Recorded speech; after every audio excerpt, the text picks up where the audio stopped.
I guess it's a pretty good segue based on what we've talked about with Marvin Lewis, the Bengals, all of that. This is the first in what I think will be a kind of a mini series over the next handful of episodes. And I guess it's how to fix the Cincinnati Bengals. And what we're going to do is we're going to look at various aspects of the team, various aspects of how the organization runs.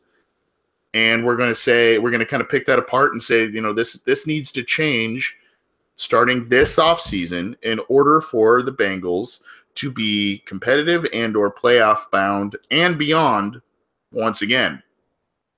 I think the easiest place to start, Scott, is the coaching staff.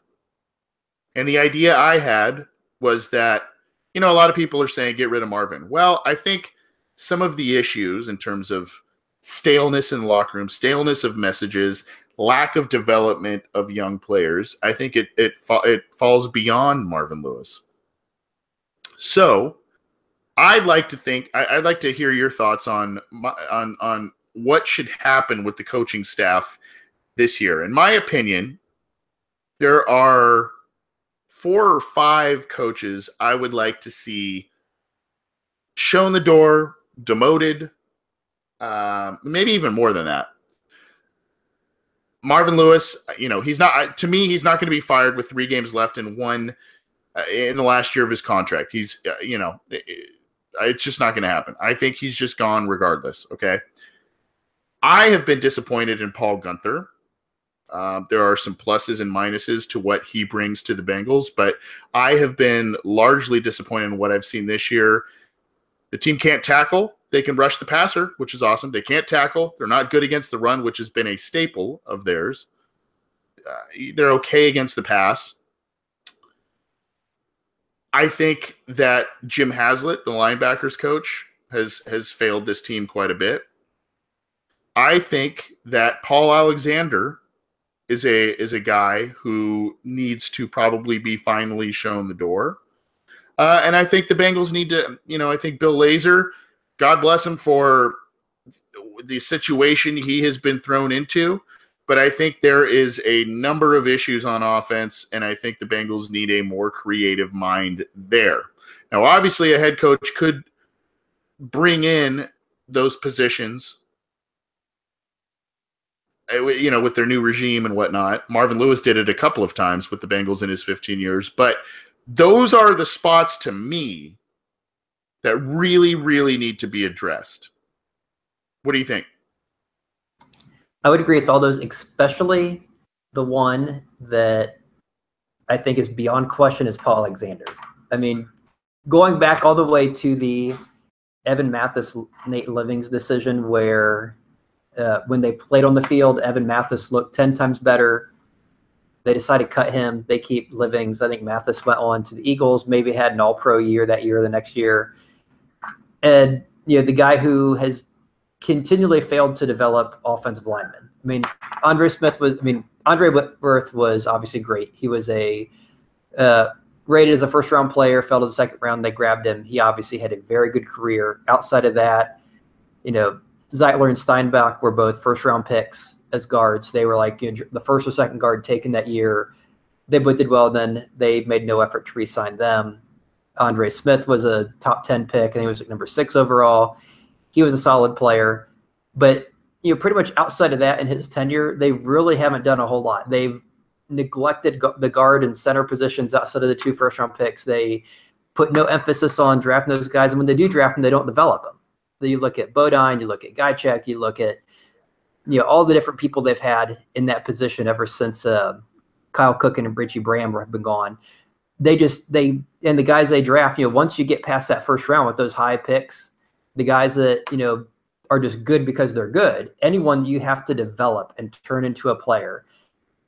For whatever, he just has never shown that ability to really do that with anybody. And some of the people they take, especially lately when they reach for Fisher and Obuehi, and you see how they've struggled, and so it's very easy to point the finger. But then when they trade up for Bodine and do that too, and it's just it just seems like player after player after player. And at some point, you have to ask yourself, how do you stay employed that long and have nothing to show for it? And yeah, that's that's the one that's beyond baffling. And I would totally agree with the Haslett too. I mean, the linebackers just haven't looked very good this year. They've had, I know Burfict hasn't been 100%. He was suspended a few games, but he's been suspended before, and they looked fine. Minters seems to have somewhat been he hasn't really been that noticeable. Vinny Ray, when he's in the field, Nick Vigil looked good at the beginning of the year. He sometimes kind of looks like he's not exactly developing as much as we would have hoped for a guy they drafted as high as they did. And I think you can make an argument for for pretty much every coach on the team except for Paul Gunther. I think he's the one guy who I personally think has done well. If you look at the Bengals numbers, I think their defensive numbers are actually better with him overall than they have been with Zimmer. Now, that being said, if you're going to clean house, and a new coach is getting his own staff, okay, then you don't just keep one guy unless the new coach wants him. But the one thing I think that's going to have a big impact on what the next coach does is how much control Mike Brown gives them. Because that's always been the one issue is, Mike Brown's tried to be like his dad. He wanted to have a lot of control. And during that decade in the 90s when they were awful, he wanted to be involved in the drafting and a lot of the player decisions and that kind of stuff. And we saw that he obviously fell flat. It seems like he's given some of that to Lewis over the last decade or two. But now that Lewis is struggling, you kind of wonder, well, how much control will he give the next guy? Will he revert back to who he was, before Lewis? Will he just kind of cede everything because he's getting older and kind of stepping back? And I think that's going to be a big part of it and that might even affect who we even get as a coach. Because if he tells the next coach that comes in, hey, I want to say on these 10 things, and the next coach might be like, well, forget that. I'll just go somewhere else. Because I think there's definitely going to be our positions open in the league. And if you're a hot commodity coach who has many offers, many interviews, you're probably not going to go somewhere where the owner wants to be involved in everything if it's something that would affect what you think you can do as a coach and could limit your ability to win. So I guess it's kind of beyond your question. I guess I would agree. Anyone not named Gunther, I think there's a justifiable reason to get rid of. And if they get rid of him too, I understand because the new coach needs to be able to bring their own whatever in. If you expect this guy to win and you expect him to win his way, you have to give him the freedom and flexibility to do that, whoever it is and whatever way it's going to be. So great thoughts. And you've kind of sold me a little bit on the Gunther thing. I'm going to say this about Paul Gunther. I guess why I'm sour on him is I've seen regression in certain areas. I've seen progression in other areas. Last year a big thing was they couldn't get to the passer. This year they did a great job at that. They've been one of the top teams in doing that. So I got to give him credit there. I guess I don't like the idea of him being an in-house candidate to replace Marvin Lewis. I guess I don't like that idea, and maybe that's kind of bugging me a little bit. But playing into your corner and not into mine for Paul Gunther is, there is a little bit of a continuity and a scheme continuity type of thing there where, all of a sudden if you get a guy like a Keith Butler from the Steelers or somebody from, Matt Patricia from New England where they run these diverse schemes and 3-4 fronts and all of that, the Bengals currently don't really have the personnel for that. They have Geno Atkins, a guy who, is not a 3-4 type of player. They've got other guys, so I guess I understand that from, hey, at least from the critical pieces on defense, Vontaze Burfict, Geno Atkins, Carlos Dunlap,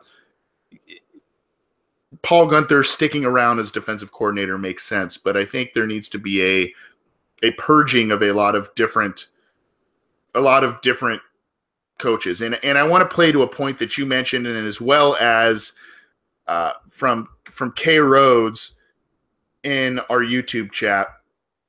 He said Paul Gunther is riding the coattails of Mike Zimmer's success. Yeah, a bit. And this defense has regressed a bit since Mike Zimmer. We'll talk about Mike Zimmer in just a minute as well.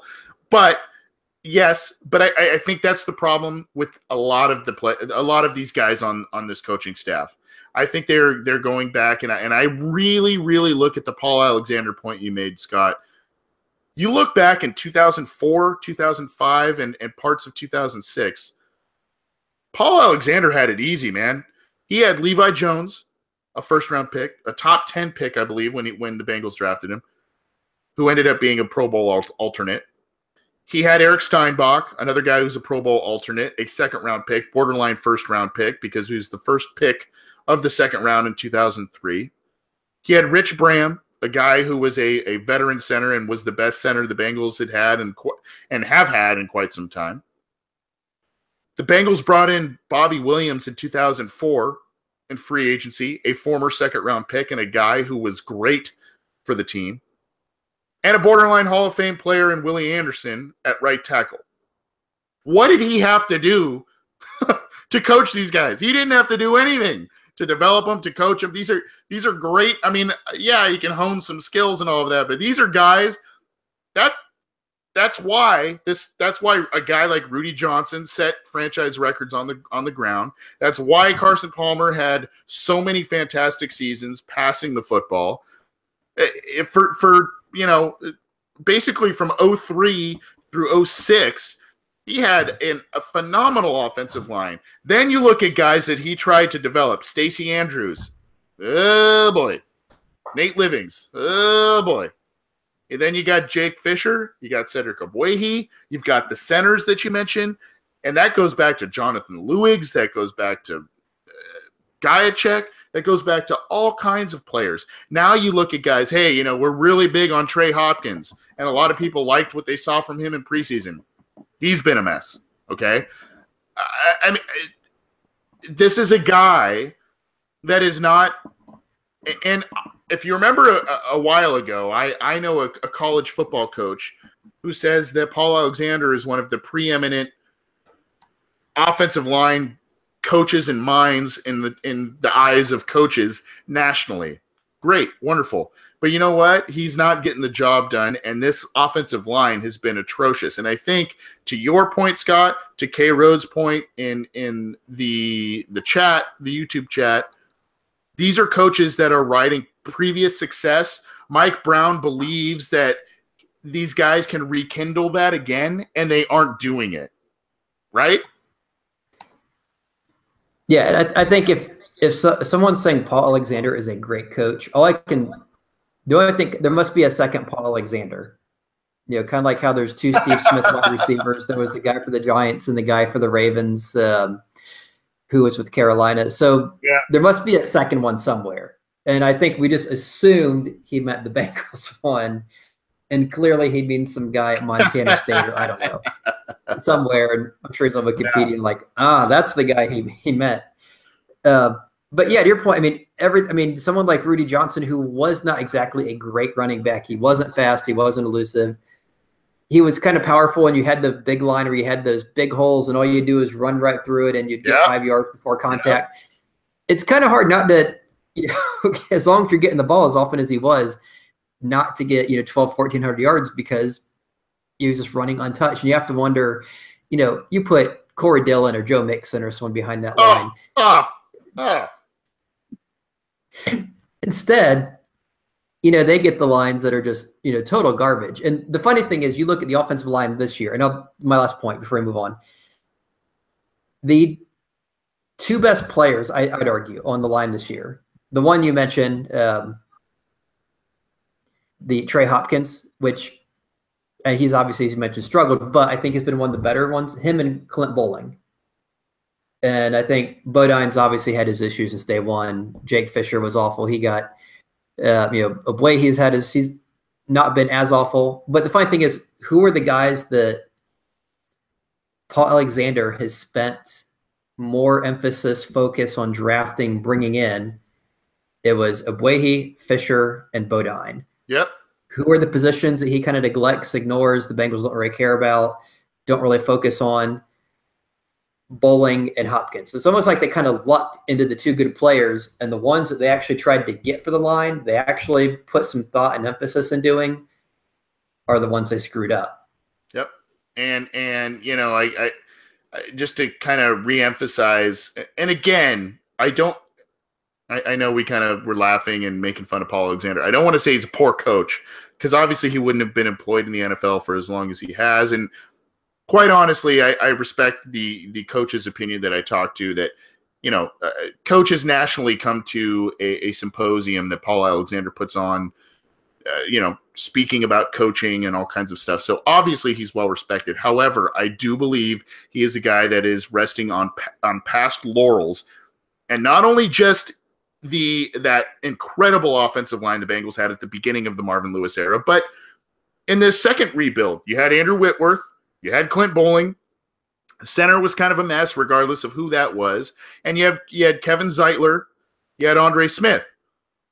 Not bad play. First round at right tackle, first rounder at right guard, fourth rounder but versatile guy at left guard, and then a second rounder who basically is playing like a Hall of Fame tackle at left tackle. So like you said, Scott, I love what you said about it's kind of like he drafted good players and he just let the good players do their thing and maybe kind of tweak some things and fine tune some things. But when it came to either him pounding the table for inferior players or getting these project guys that he was forced to develop or mold them into a certain position, he didn't do a good job. And, I don't want to just pick on Paul Alexander. There's a number of different coaches. We've mentioned a lot of them. And unfortunately, the offensive line in the past 2 years has kind of been a mess. And that's it's an easy place to point to. But for the first point